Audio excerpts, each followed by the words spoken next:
Revanth సర్కార్పై fire అయ్యారు BJP MP Raghunandan Rao. అభివృద్ధి పేరుతో మూసి పరివాహక ప్రాంతాల్లో పేదల ఇళ్లు కూలుస్తున్నారని మండిపడ్డారు.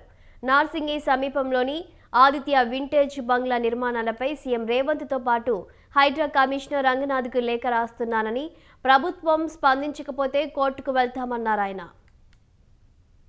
ప్రభుత్వం 1,00,000 కోట్లతో ఒక ప్రాజెక్ట్ చేసింది కాబట్టి మేము కూడా 1,00,000 కోట్లతో ఒక ప్రాజెక్ట్ చేద్దామని చెప్పి ఇప్పుడు అధికారంలోకి వచ్చినటువంటి ప్రభుత్వం పొద్దున్న లేస్తే మూసి జపం చేస్తా ఉన్నారు. పేద ప్రజలు ఏమనుకున్నారంటే పెద్దోళ్ళకి సంబంధించినటువంటి బంగ్లాలు, అడ్డదిడ్డంగా నిర్మించుకున్నటువంటి ఫామ్ హౌజులు, అడ్డదిడ్డంగా ఎంకరేజ్ చేసినటువంటి అతిథి గృహాలు ఏవైతే ఉంటాయో, నదులు, నదీ పరివాహక ప్రాంతాలు లేదా చెరువుల మధ్యలో కట్టినటువంటి కన్స్ట్రక్షన్స్ అన్ని తొలగిస్తే హైదరాబాద్ కి వర్షం కురిసినప్పుడు ఈ వరదల పంచాయతీ లేకుండా ప్రజలందరూ ప్రశాంతంగా ఉండొచ్చు అని అనుకున్నారు. తామొకటి తెలిస్తే ప్రభుత్వం ఇంకొకటి తెలిసింది. ప్రభుత్వం ముందుగా లేదా ఒకటి రెండింటిని కదిలించినట్టు చేసి, పెద్దోళ్ళకి సంబంధించినటువంటి బంగ్లాల్ని ఒకటి రెండింటిని కదిలించినట్టు చేసి, మొత్తం మూసీలో గత 2 దశాబ్దాలుగా పేద ప్రజలు వివిధ శాఖల నుంచి అనుమతులు తెచ్చి కట్టుకున్నటువంటి అనేక బంగ్లాలని, అనేక చిన్న చిన్న పూరి గుడిసెల్ని, పేద మధ్యతరగతికి సంబంధించిన ప్రజలకు సంబంధించిన ఇళ్ళని కూల్చివేస్తూ వచ్చింది. అప్పుడు ప్రజలకి హైడ్రా పట్ల, రాష్ట్ర కాంగ్రెస్ ప్రభుత్వం పట్ల ఒక రకమైనటువంటి ఆగ్రహం, కోపం వ్యక్తం అవుతూ వచ్చింది. ఈ 3-4 రోజుల నుంచి కురిసిన వర్షాల వల్ల మేము ఉండేటువంటి నార్సింగ్ ప్రాంతంలో జరుగుతున్నటువంటి ఒక ప్రకృతి విధ్వంసం, ఒక అక్రమ నిర్మాణానికి సంబంధించి, సరే మేము పర్మిషన్ ఇచ్చినాం కదా హెచ్ఎండిఏ వాళ్ళం, ఇది సక్రమ నిర్మాణం అని అధికారులు అంటుండొచ్చు, బట్ అది అక్రమ నిర్మాణం. నేను చెప్పలే ఈ మాట, అది అక్రమ నిర్మాణం అని హెచ్ఎండిఏకి సంబంధించిన అధికారులే పోయి పోలీస్ స్టేషన్లో కేసు పెట్టిండ్రు.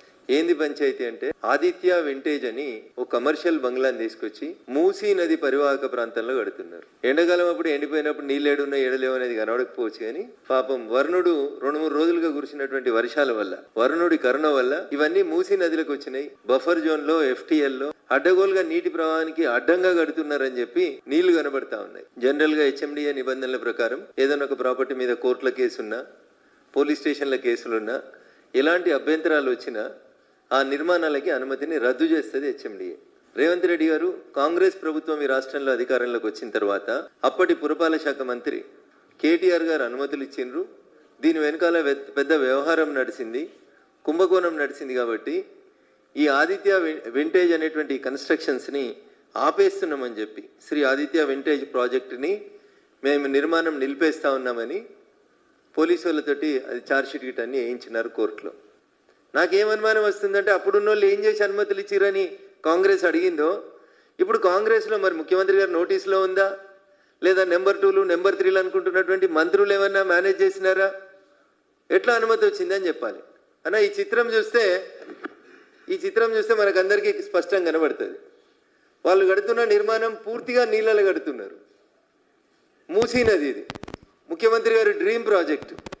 1,00,000 కోట్లు పెట్టి మూసి ప్రక్షాళన చేస్తాం, ప్రతిపక్షాలు మమ్మల్ని అడ్డుకుంటున్నాయి అంటారు. హైడ్రా అయితే గొప్ప గొప్ప మాటలు చెప్తుంది Hydraa commissioner Ranganath sir. Ring road ఎక్కితే సర్వీస్ రోడ్ బంద్ అయింది, నీళ్ళు వచ్చినాయని 4 రోజులుగా రోడ్డు మూసేసిర్రు. నార్సింగ్ దగ్గర మేముండే కాలనీలు అన్నిటికీ రోడ్లు మూసేసిండ్రు. నీళ్లు మొత్తం, ఇది ఒకవైపు నుంచి చూస్తే అన్న, రెండో వైపు నుంచి చూస్తే ఏరియల్ వ్యూ మీకు కనబడుతుంది.